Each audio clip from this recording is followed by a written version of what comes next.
할렐루야. 오늘도 이렇게 주차장 드라이브인 예배와 그리고 온라인 그리고 CD와 패키지 방송을 통하여서 함께 예배하게 하신 하나님을 찬양합니다.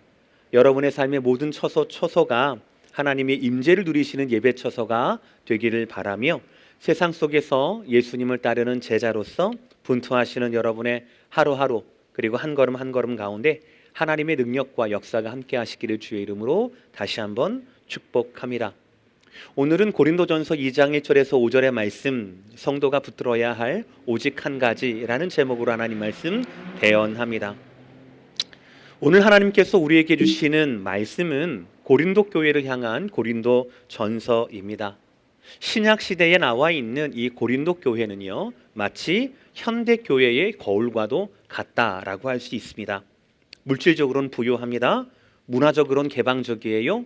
종교적으로는 다원적이고 그리고 도덕적으로는 문란했습니다.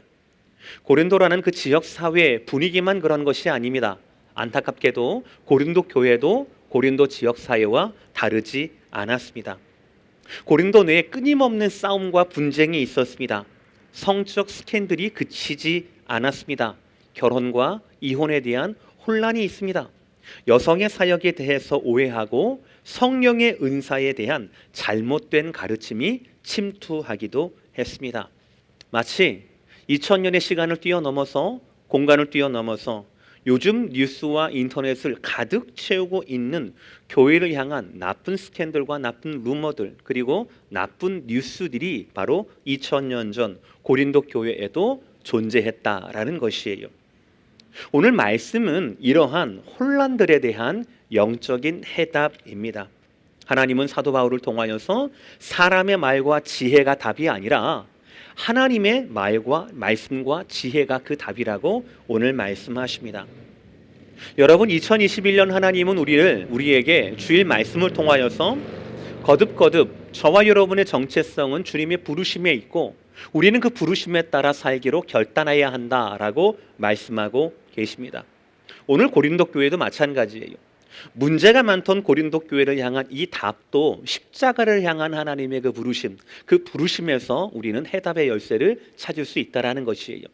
고린도전서 1장 24절의 말씀입니다.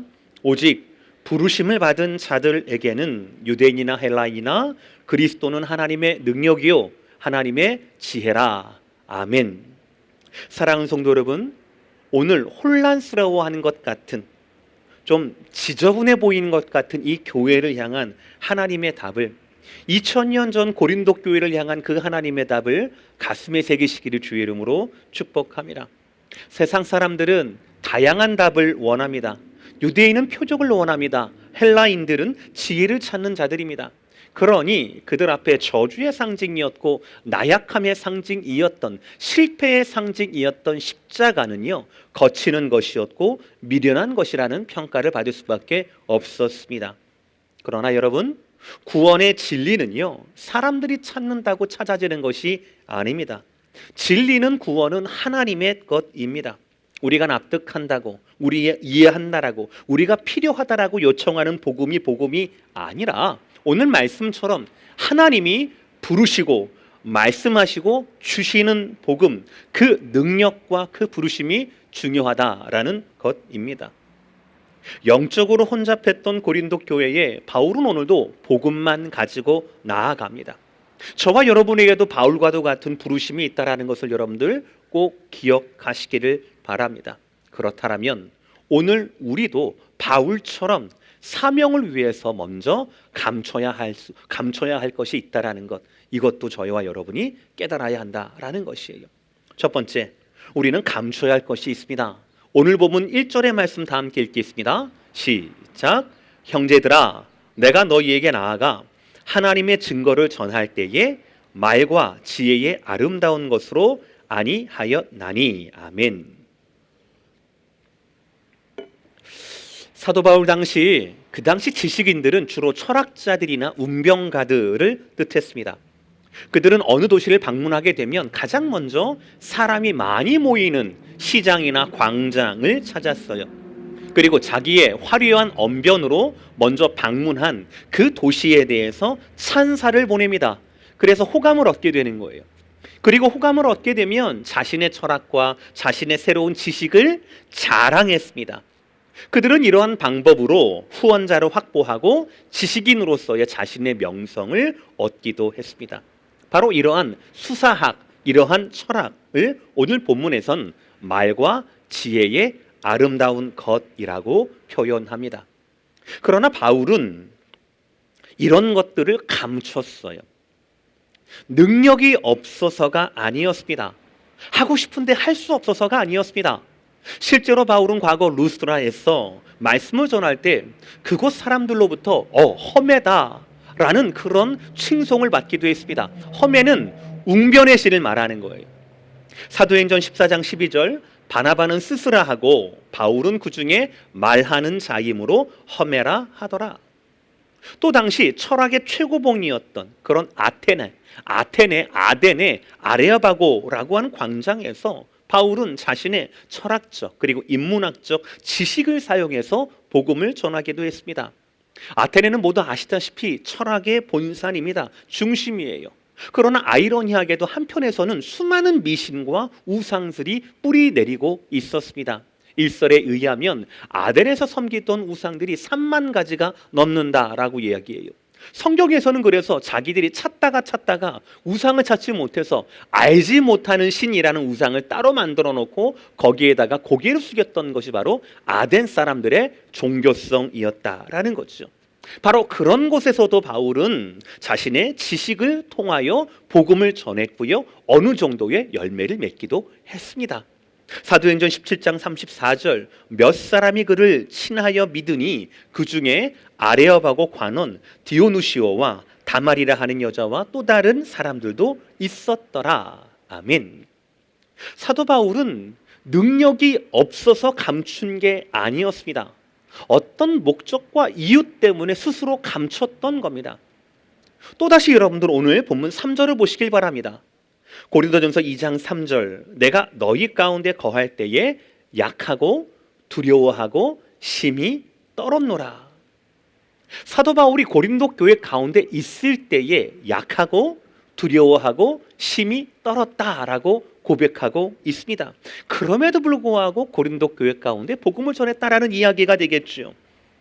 어느 신학자는 아마 이 약함이 사도 바울의 외적 육체적 약점에서 기인한 거다라고 이야기를 하기도 합니다. 갈라디아서 4장에 있는 사도 바울의 평생의 육신의 가시 있지 않습니까? 뭐 간질이든 안질이든 그걸 하시라, 그것 때문에 나온 약함이다라고 얘기할 수도 있고요. 고린도후서 10장 10절을 보시면 사도 바울이 몸이 약하고 언변이 조금 기대하는 것마다 좀 딸린다라는 그런 평가를 받게 되는데 그것 때문에 약하고 뭐 떨린다, 아마 그렇게 된다라고 이야기를 해요. 그럴 수도 있겠지만 그러나 여러분 약하고 두려워하고 심히 떨었다라고 하는 이 표현 전체를 보면 저는 사도 바울의 외적이거나 육체적인 약함보다는 그의 심리적인 문제를 의미하는 것이 아닌가라고 생각을 해요. 성경에 자세히 나와 있지 않아서 단언할 수 없지만 아마도 이방인의 사도로서의 영적인 책임감과 부담감으로 인한 거룩한 부담감, 그것이 자기를 약하게 하고 두려워하게 하고 떨게 하지 않았나라고 생각을 합니다. 개혁신학자 중에서 거장인 찰스 하치라는 분이 계셔요. 그분은 오늘 바울의 약함을 이렇게 표현했습니다. 좀 어려운 말인데요. 이것은 그가 전도하는 중에 자기 능력의 불충족성을 느끼며 자아 신뢰를 못하게 된 심리 상태를 이름이다라는 거예요. 약간 풀면 이렇습니다. 사도 바울이 스스로를 전도자로 여기는 데에 하나님의 지식과 하나님의 그 비밀을 전하는 데 있어서 자신의 말과 자신의 지혜와 자신의 능력이 불충족하다는 거예요. 너무너무 모자르다라고 생각을 하는 거예요. 거기에서 오는 약함과 두려움과 떨림이었다라는 거예요. 저는 사실 이 진단에 전적으로 동의합니다. 비교할 수 없을 정도로 연약한 저이지만 저 또한 매주일 아침마다 말씀을 전하기 직전마다 비슷한 감정을 겪습니다. 말씀을 전할 때마다 사도 바울처럼 약함과 그리고 또 두려움과 심히 떨림이 있어요. 이것은 제가 설교를 아무리 잘 준비하고 거듭거듭 예배를 세팅했다라고 해서 없어지지 않습니다. 본질적인 거예요. 오늘 이 예배가 2021년 2월 7일 2부 예배가 누군가에게는 마지막 예배가 될 수 있다라고 하는 것, 또 제 자신에게도 제가 말씀을 전할 수 있는 마지막 설교가 될 수 있다라고 하는 것, 이것 때문에 제가 두려워하고 심히 떤다라는 것이에요. 제가 준비한 설교에서 실수하면 어쩌나, 그거 아닙니다. 그런 인간적인 실수는 다음 주에 메이크업을 하면 되는 거예요. 점점점 제가 사역을 하면서 조금이라도 나아지는 설교자로서의 준비와 그런 철저함을 준비하면 되는 겁니다. 그것과는 다른 거예요. 영적으로 제가 막혀서 저를 통하여 하나님의 마음과 말씀이 여러분들께 전달이 되어야 되는데, 영적으로 막혀서 제가 온전히 전달하지 못한다라면 정말 큰일 아니겠습니까? 그러므로 저는 늘 살펴야 하는 거예요. 제가 준비한 설교문이 아니라 저라는 존재 자체가 하나님의 메신저로서 깨끗한 도구인지, 그리고 이 시대에 아직 쓸만한 도구인지를 늘 살펴야 한다라는 거예요. 그러니까 당연히 이런 사역 앞에서 우리는 약하고 두려워하고 심히 떨 수밖에 없지 않겠습니까? 사랑하는 성도 여러분, 우리는 부르심을 받은 성도로서 복음을 위해 감춰야 할 것이 있습니다. 바울처럼 말이에요. 아까 1절의 말씀대로 바울은 하나님의 지혜 앞에서 자기가 충분히 누리거나 충분히 행할 수 있는 능력이나 언변이나 자랑이나 지식, 이것을 드러내지 않도록 했어요. 방금 3절에서 보았던 것처럼 복음을 전하는 이 사명 앞에서 바울의 영적인 약함과 두려움, 떨림, 그 심리적인 상황 있다가 하더라도 하나님의 부르심이 그 자리에 있으면 이것을 견뎌내면서 그 자리를 지키는 것, 그 강단을 지키는 것, 바로 그것이 사도 바울이 오늘 우리에게 말씀해 주는 우리가 버려야 할 것이라는 것이었어요. 중요한 것은 저와 여러분이 가진 능력이 아닙니다. 중요한 것은 저와 여러분의 가진 이 내적인 심리 상태가 아닙니다. 이것은 우리가 감춰야 할 것이고, 이것보다도 우리는 드러내야 할 사명이 우선순위에 있다라고 하는 것을 우리는 알아야 한다라는 거예요. 그래서 오늘 두 번째 말씀이 드러내야 할 것이 있다라는 거예요. 이처럼 사도 바울은 자신의 능력과 심리 상태를 감춘 이유를 2절에서 이렇게 말합니다. 오늘 보면 2절이에요. 내가 너희 중에서 예수 그리스도와 그의 십자가에 못 박힌 것 외에는 아무것도 알지 아니하기로 작정하였음이라. 아멘.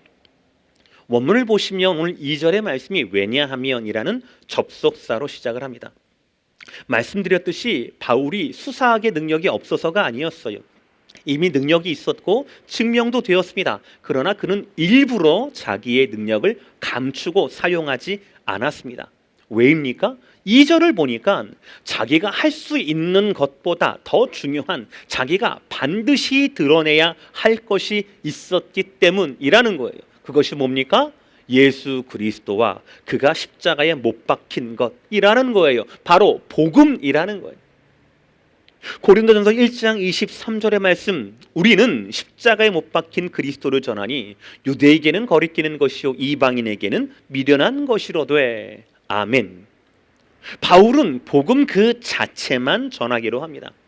이 복음이 유대에게는 거리끼는 것이고 이방인에게는 미련한 것으로 취급되었고, 그들의 이런 반응이 너무나 뻔하지만 그래도 바울은 상관없었습니다. 바울은 그리스도와 그 십자가만 전하기로 합니다. 이를 위해서 자신의 능력과 자신의 지식을 감추고 복음 그 자체만을 선포합니다.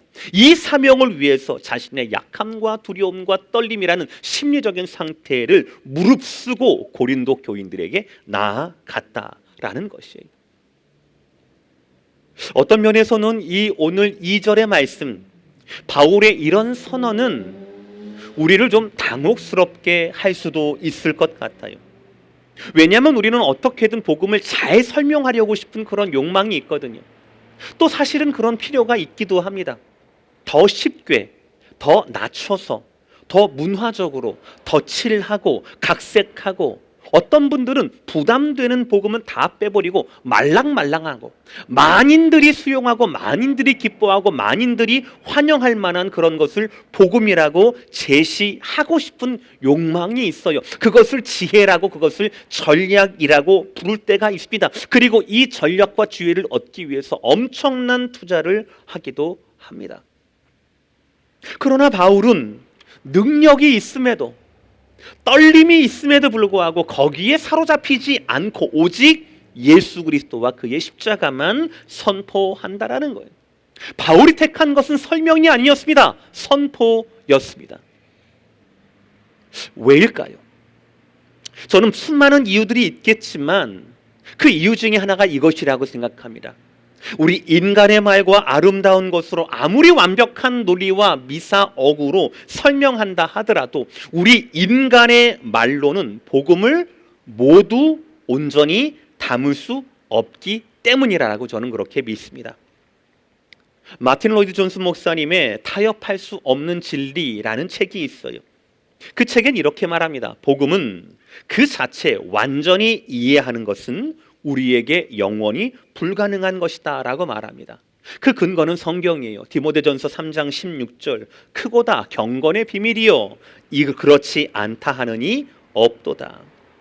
크도다 경건의 비밀이요. 복음은 너무나 광대해서 우리가 감히 측량할 수가 없어요.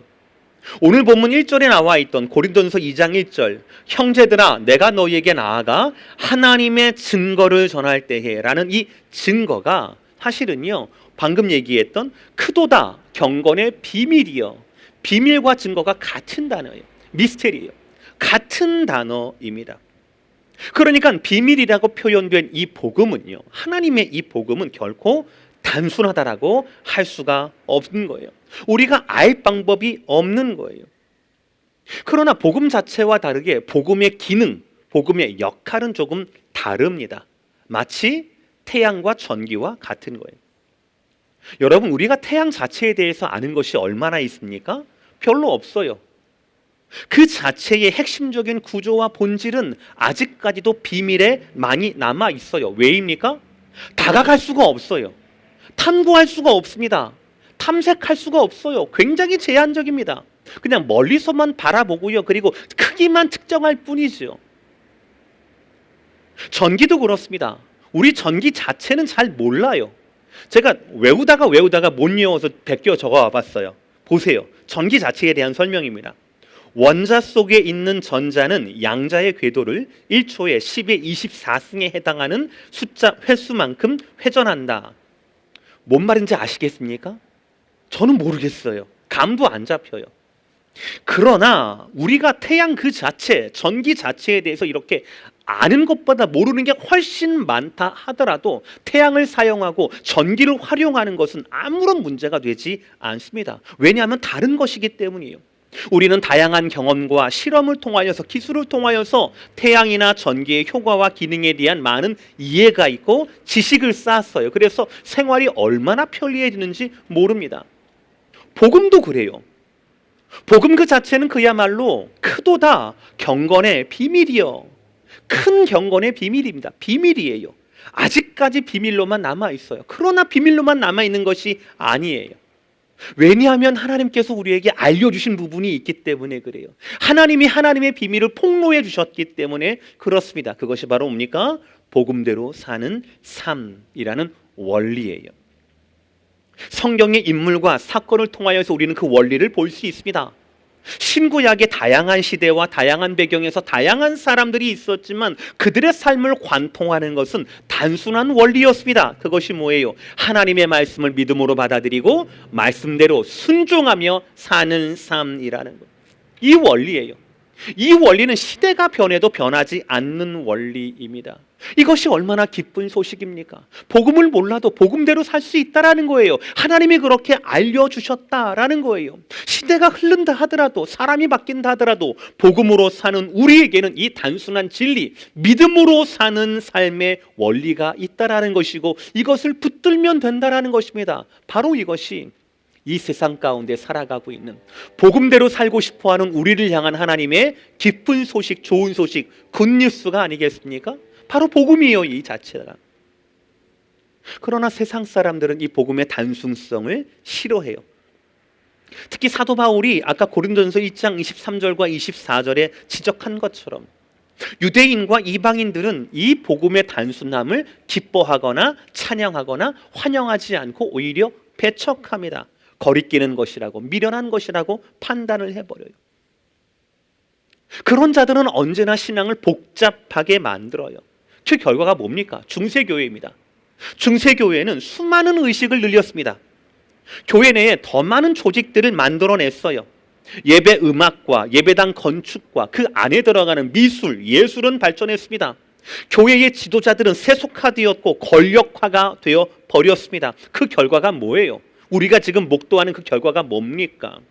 신앙 공동체가 역사적, 문화적인 유산만을 남기고 구경거리로 박물관이 돼버리고 말았고, 정작 복음신앙은 세속화되어서 남아있질 않게 되는 거예요. 이것이 하나님의 방법대로 십자가를 바라보지 않고 선포하지 않았던 역사의 교훈 아니겠습니까? 사랑하는 성도 여러분, 우리가 드러내야 할 것이 있습니다. 그것을 드러내야 합니다. 이것을 위해서 우리가 감출 것은 감춰야 한다라는 얘기예요. 참으란 얘기가 아닙니다. 드러내라는 얘기예요. 오늘 바울의 고백처럼 우리는 그리스도 예수와 그리스도 예수의 십자가만 붙들고 그것만 전해야 한다라는 거죠. 그러면 여러분, 어떻게 바울은 이것을 전했습니까? 특별히 3절의 고백대로 바울이 이 고린도 교회에 나아갈 때에 약하고 두렵고 심히 떨린다라고까지 고백을 했는데, 그러면 어떻게 해서 바울은 고린도 교인들에게 그 모든 것을 견디며 복음을 전할 수 있었겠습니까? 세 번째, 붙들 것을 붙들었다라는 거예요. 저와 여러분께는 붙들어야 할 것이 있다라는 거예요. 오늘 4절의 말씀이에요. 우리 다 함께 읽겠습니다. 시작. 내 말과 내 전도함이 설득력 있는 지혜의 말로 하지 아니하고 다만 성령의 나타나심과 능력으로 하여. 다시요. 내 말과 내 전도함이, 바울의 말과 바울의 전도함이 설득력 있는 지혜의 말, 즉 바울의 말이 아니라 다만 오직 성령의 나타나심과 성령의 능력으로 했다라는 거예요. 잘 보세요. 바울이 붙은 건 이거예요. 자기의 능력이나 과거나 이게 아름다운 말이 아니라 바울이 붙은 거는 하나님의 일은 하나님이 하신다라는 진리였어요. 하나님께서 성령의 나타나심과 성령의 능력이었어요. 바울은 거듭 강조합니다. 그러니까 바울은 철저한 성령의 도구였다라는 거예요. 우리도 그래야 한다라는 거죠.